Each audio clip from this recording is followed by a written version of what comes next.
Blint fólk hlustar á það með mikilli áfergju þegar sagt er á þessum pilti og skólanum sem hann hefur numið í. Því hefur allt í einu glæðst von í brjósti, annars er blindur fatalismi eða örlaga trú, aðgerraleysi og vöntun á sjálfstrausti versta minn sem þess. Nú er verið að fræða blint fólk í Kína blinda heimspekingin japanska prófessor Iva Hashi sem hefur út fjölda rita og rit Helen Keller og margt annað blindra manna sem getið hafa sér góðan orðstíð og verið nýtir borgarar. Þá eflaust langt í land að þjóðfélagi kínverska geti gætt skyldu sinnar gagnvart þessum olnboga börnum sínum. 3000 blindra manna í Kína munu kunna að lesa og geta haft ofana fyrir sér sjálfir. Þeir eiga það flest allir fórnfýsi kristinboðana trúaðra manna að þakka. Þess skal minnst Jesú Kristi til vegsemdar. Og mikill fjöldi fólks kom til hans hann hafði með sér haltamenn og blinda, mállausa, handarvana og marga aðra og vörpuðu þeim fyrir fætur Jesú og hann læknaði þá. Næsti kafli sem ég les heitir Hungursneyð. Yfirskrift hans eru þessi orð: En Jesús á mannfjöldan kenndi hann í brjóstum þá, því að þeir voru hrjáðir og tvístraðir eins og sauðir engan hirði hafa. Síðari uppskeran brást að mestu leyti í fyrra, en meira þurfti ekki til þess að hér yrði hungursneyð. Þar við bættu svo óeirðnar í vetur, 10 til 20.000 ræningja óðum héraðið og gerðu sér farum að eyðileggja alla matvöru til þess að hermönunum veittu eftirsóknir sem allra erfiðust. Þetta gerðist í febrúarmánuði og síðan hafa mörg hundruð heimilislausar fjölskyldur reika hér á milli bæ og þorpa. En þá hafa þó ekki verið gerðar neina ráðstafanir til þess að fyrrast almenn vandræði. Tvennar skiljanlegar ástæður eru fyrir því. Kínversk yfirvöld gefa sig ógjarnan að öðrum verkefnum en þeim bersýnilega hafa nokkurt peningahagnað í för með sér og alþýðan hefur aldrei vanist því að sinna líknastarfi. Það verður ekki ofsögum sagt hvað fólk leggur sér til munns þegar hungri sverfir að. Snemma var farið að drýja matinn með mold og barkarmulningi, alls konar grösum og trjárótum.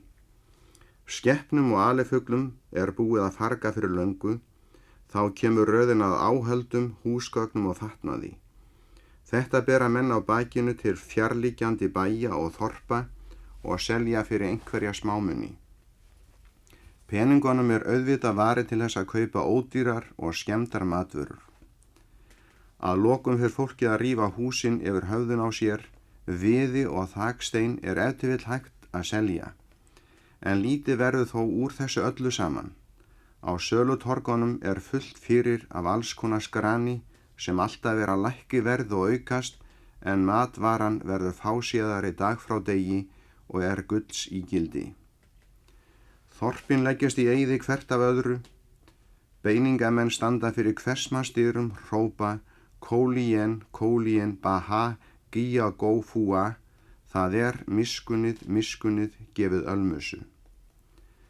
Vergangur hefur eiginlega alltaf verið atvinnuvegur auðnuleysingjan í Kína. Til þessa hefur hið opinbera lítið látið fátækra málin til sín taka. Nú eru þeir svo margir sem komnir á vonarvöl og þeir eru svo nærgöngulir að fólk sem annars vant að reyta einhverji betlarana hrætt líf sitt og gefur þeim ekkert.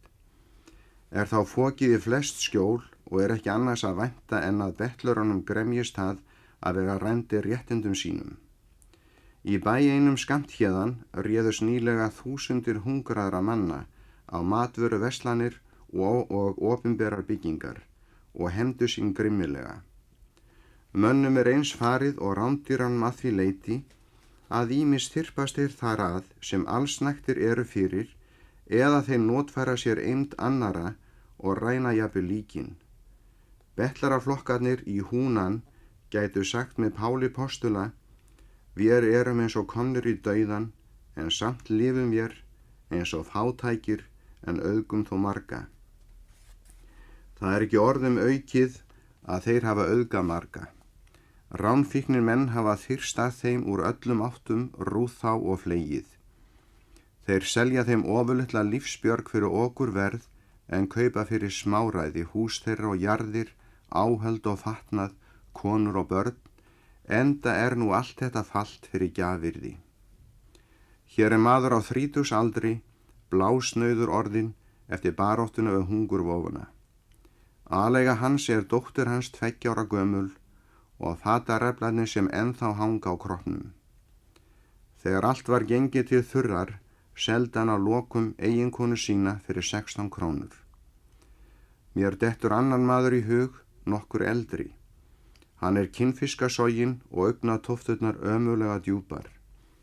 Hungrið hefur sorfið vöðvan af fótleggjónum. Hann heldur á veikum dreng á handleggnum á að giska 3 ára gömlum. 2 synir hans einhvers staðar á vergangi. En ekki veit hann hvort þeir eru lifandi eða dauðir. Dóttur sín og konu seldi hann manni, en konan fyrirfór sér daginn eftir að borgun fór fram. 2 drengi höfðum við tekið að okkur í bili, bræður, 3 ára og 8 ára gamla. Hungur og veikindi hafa rænt á báðum foraldum þeirra og 3 systkinum. Sama morgunin og þetta skrifað, lá 11 ára gamalt barn liði lík hér fyrir utan dyrnar. Enginn kannaðist við það, harmsaga þessa elskulega litla sakleysingja verður aldrei færð í letur.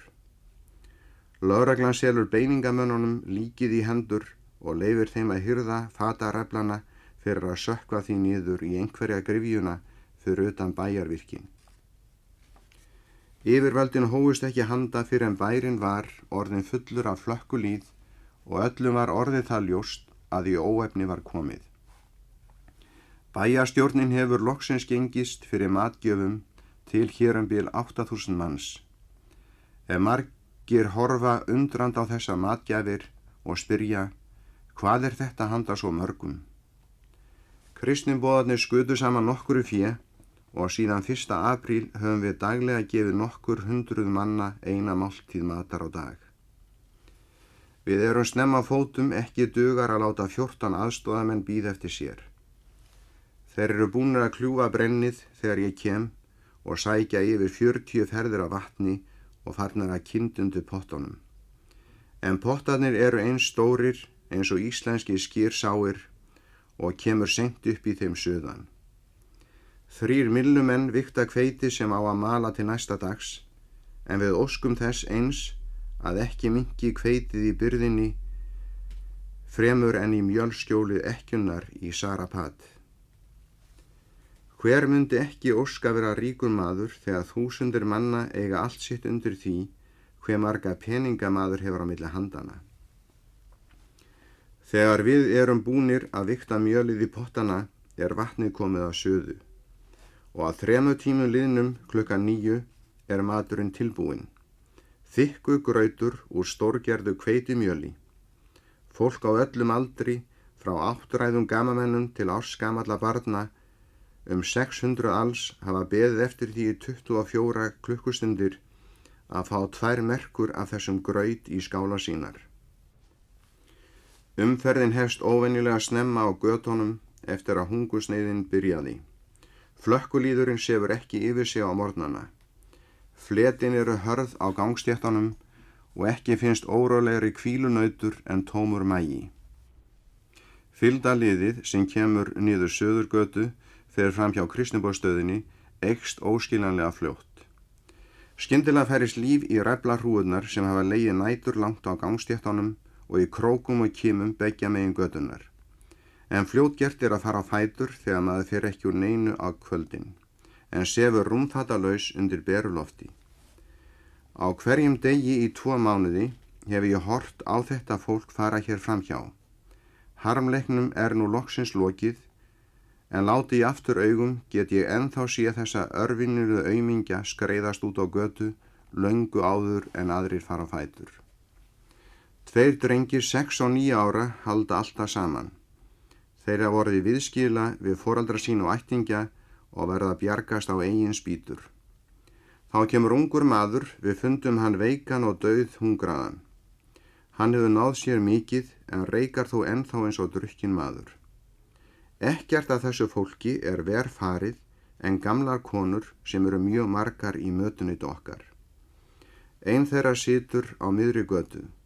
Hún mjakar sér áfram í áttina til hofsins en sægur af flugum slær hringum hana. Svo koma fjölskyldunar sem reynt hafa að halda hópinn í lengstu lög. Ég kynni ykkur aðeins eina þeirra. Konan heldur á brjóstbarni 2 mánaða gömlu. Bóndi hennar ber dreng á öðru ári. Hann hefur verið lengi veikur.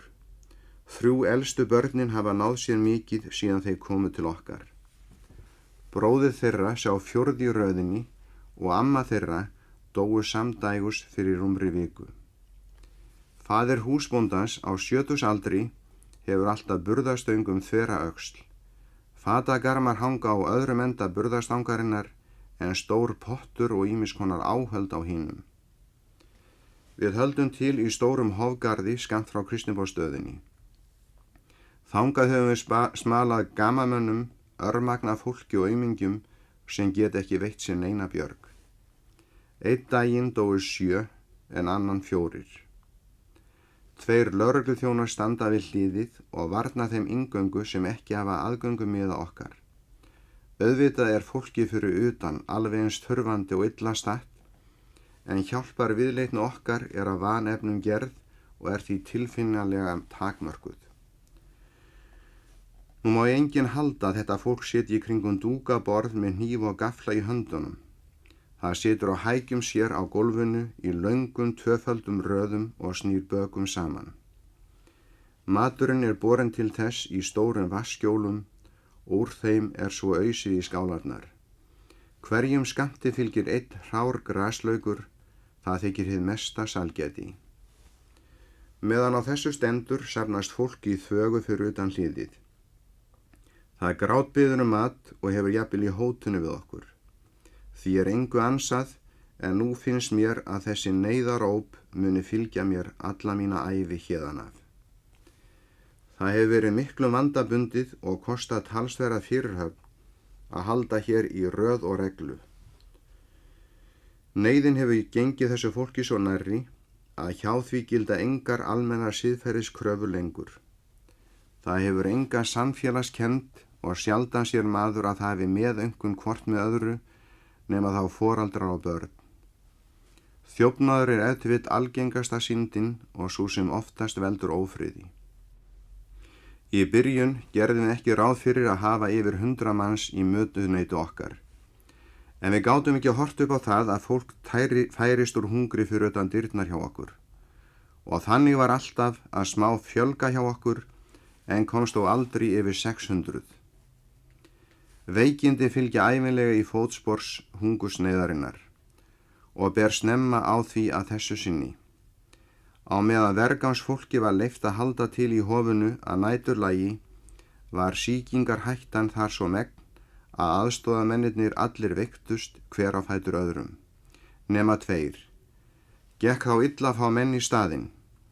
Var þá hætt að leyfa fólki að halda til í hofinu. Kalkblöndu var svo daglega skvett á gólf og veggi og allan hofgarðinn að afstaðinni máltíð. Þessar hreinlætis ráðstafanir höfðu það meðal annars í för með sér að við urðum að opna sérstaka deild fyrir sjúklinga með talsvert bættum kjörum.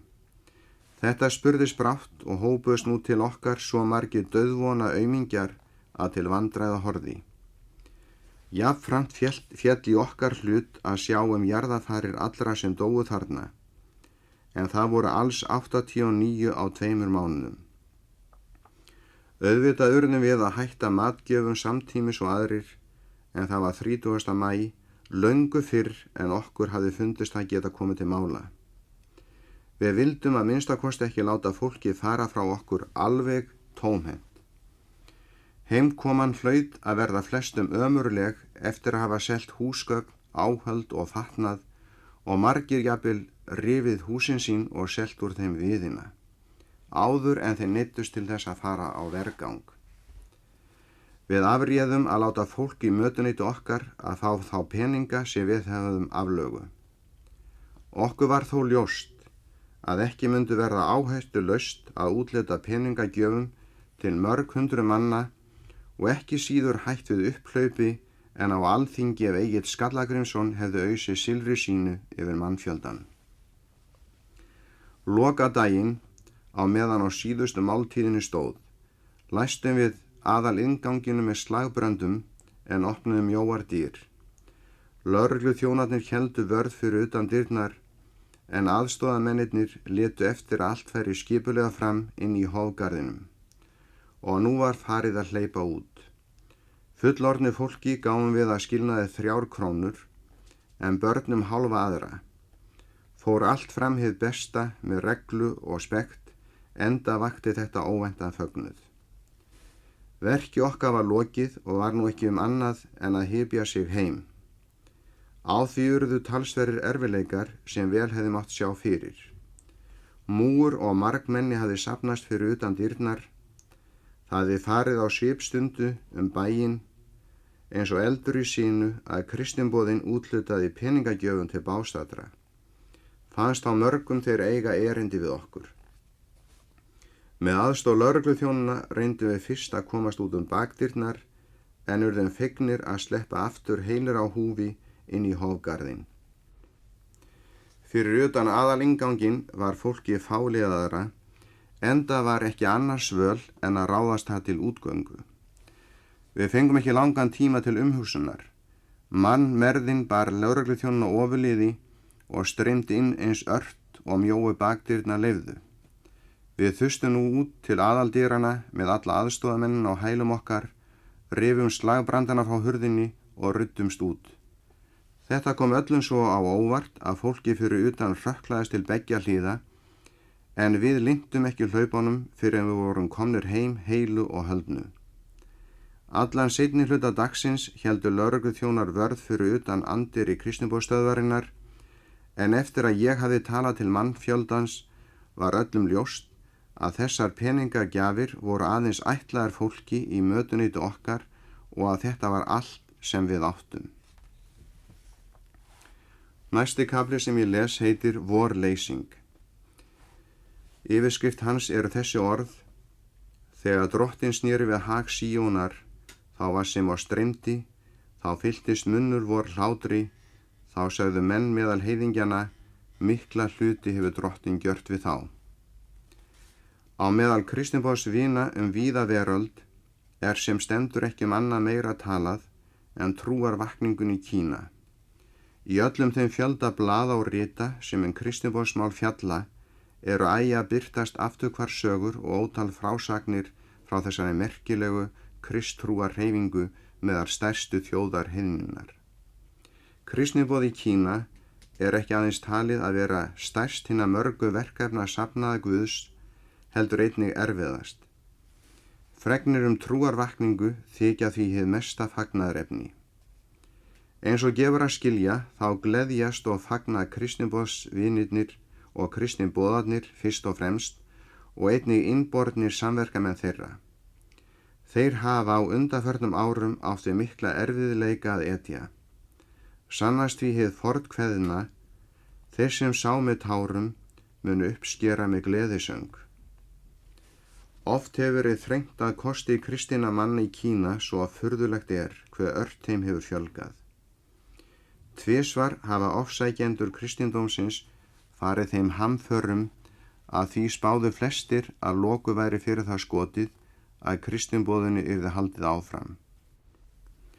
En í bæði skiptin hagnaðist kristinboðið á þeirri dýrkeyptu reynslu svo að vöxtur þess hefur aldrei verið meiri en að ofsóknunum loknum. Í fyrra skiptið, en það var aldamót árið 1900, gekkst ríkisstjórnin í Peking fyrir því að hrundið var af stað blóðugum ofsóknum sem höfðu það af takmarki að gera alla útlendamenn ræka úr landinu eða drepa að öðrum kosti og því næst uppræta kristnu trúabræðin með öllu. Yfir 30.000 kristinna manna, bæði katólskra og evangeliskra, létu lífið fyrir trú sína. En næstu 7 árin á eftir bættust evangeliska trúboðinu nálega 160.000 nýrra áhanganda og kristinboðunum fjölgar örar en nokkru sinni fyrir.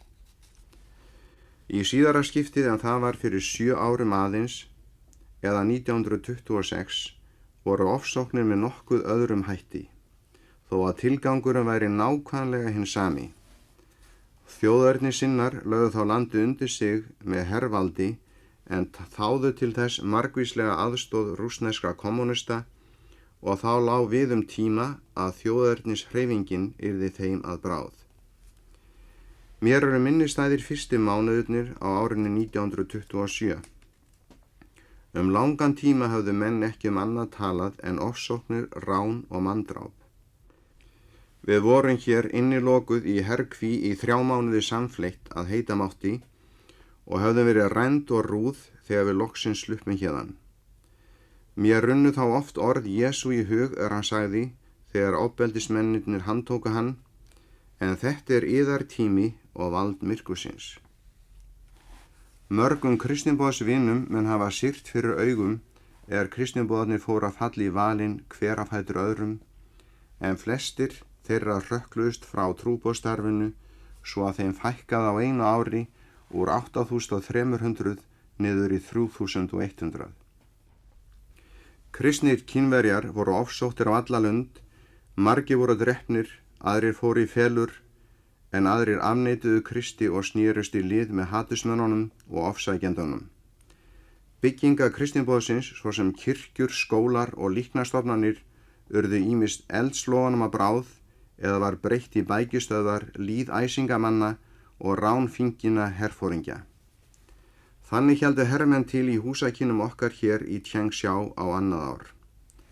Þeir notuðu kirkjuklukkuna til þess að kalla á fólk til pólitískra funda í kirkjunni, en fámennur hópur trúfastra safnaða meðlima fór í felur og stálust til þess að koma saman til guðræknist iðkana upp á myrkralofti.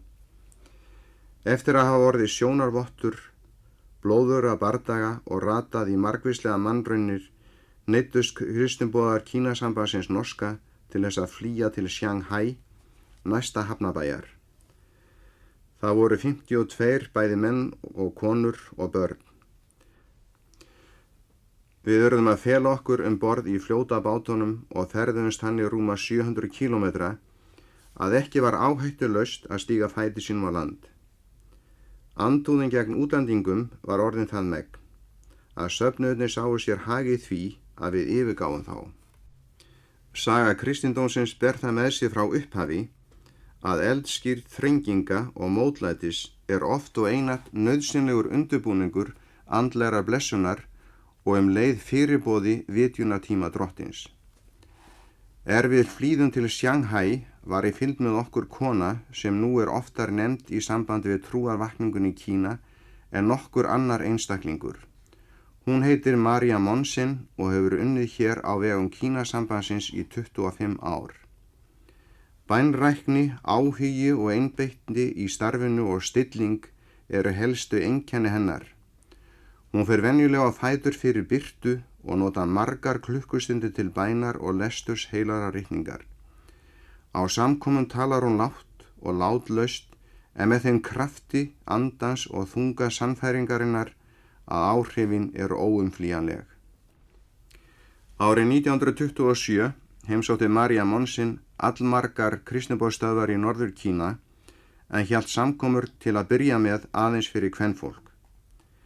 Áhrifin kom brátt í ljós og vöktu slíka eftirtekt að engin meining þótti í að neita karlmönnum að koma á samkomurnar.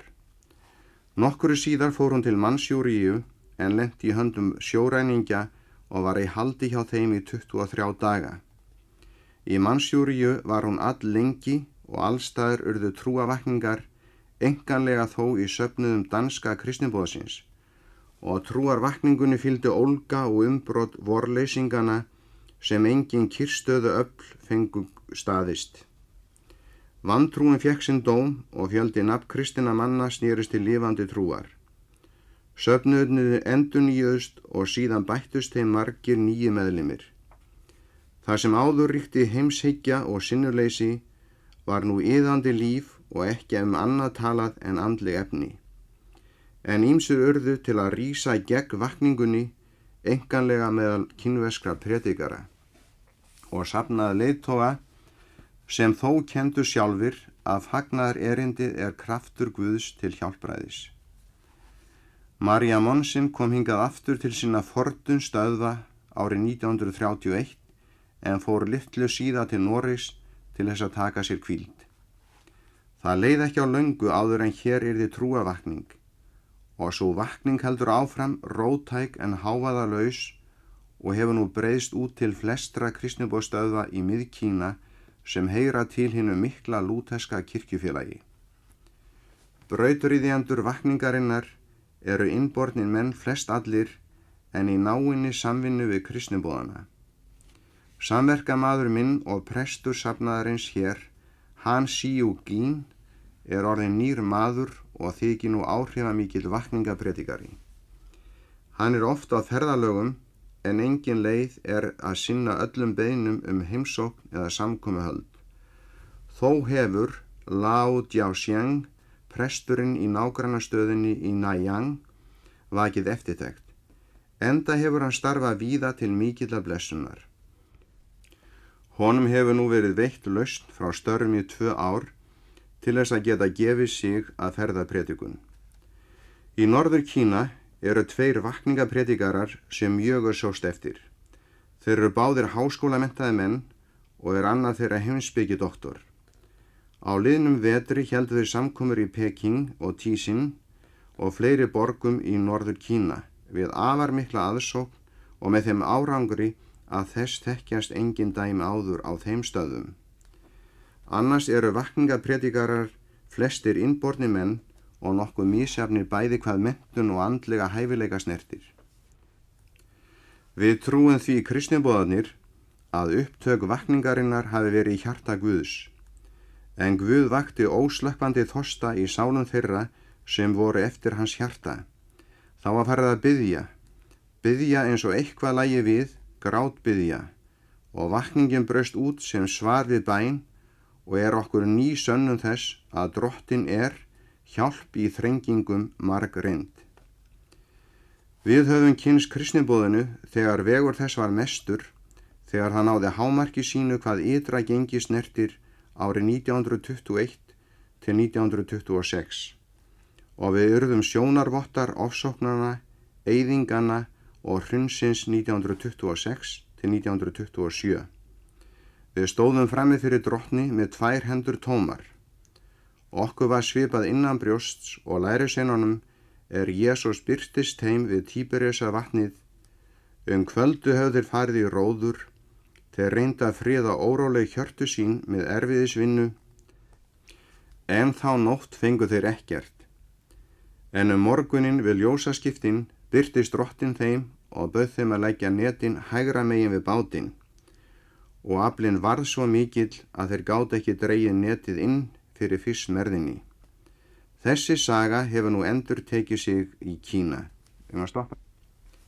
Bænin er höfuð einkenni trúarvakningarinnar. Postularnir voru með einum huga stöðugir í bæninni og það var trúarvakning. En hvítasunnu undrið endur tók sig síðar. Það var mikil trúarvakning í Kóreu, í Santalistan og nú síðast í Kína.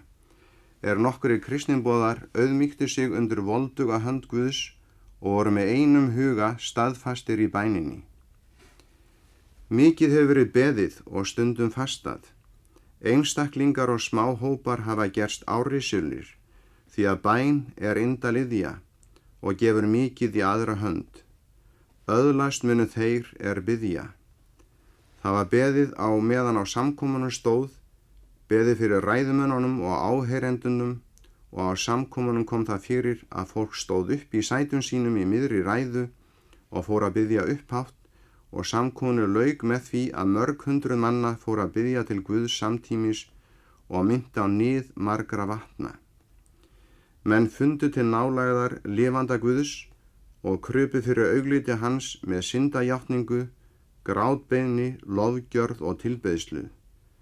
Þér munuð með fögnuði vatn ausa úr lindum hjálpræðisins, segir Drottinn. Dýrleg reynsla nú fengin fyrir því.